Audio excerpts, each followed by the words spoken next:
একসাথে ইফতারি করলে অনেক ভালো লাগে। এইদিকে দেখতেছি ইফতারি রেডি করতেছে আস্তে আস্তে হুজুররা। এটা হচ্ছে ডাঙ্গারপাড়ার মসজিদ। অবশেষে আমার এক বন্ধুর দাওয়াতে চলে আসলাম আমি। আসর নামাজ পড়ার পরে বন্ধুর সাথে দুষ্টামি করতে করতে আমি ডাইরেক্ট চলে আসলাম সুজা বিরিবানের কর্নারে। এখানে এসে দেখি দোকান সব বন্ধ। এদিকে এখন মানুষ আসে না আর, কারণ এখন রমজান। ডাইরেক্ট চলে আসলাম জিডিঘাটি। জিডিঘাটিও দেখি আগের মতো মানুষ নাই, কারণ এখন পর্যটক বন্ধ, কারণ রমজানের মধ্যে। অবশেষে আমি পুলিশ পাড়ির সামনে থেকে ডাইরেক্ট চলে আসলাম ডাঙ্গারপাড়ার মসজিদে। এখানে নামাজ পড়ানো হয়।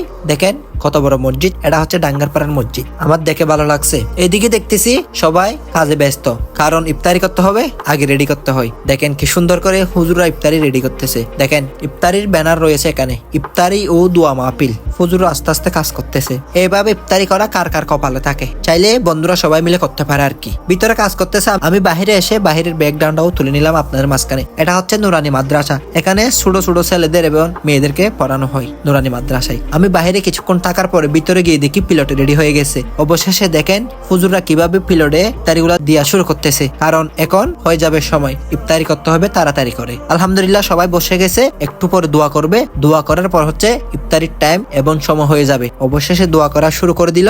সবাই সবার মতো করে দোয়া করতেছে, আল্লাহ যেন সবাইকে এরকম ইফতারি করার জন্য সবেরে দান করে। এই আয়োজনটা করা হয়েছে মানবতার কল্যাণে, মানব প্রেমিক। সবাই সবার মতো দোয়া শেষ করলো। শেষ করার পর এখন খাওয়া শুরু করতেছে।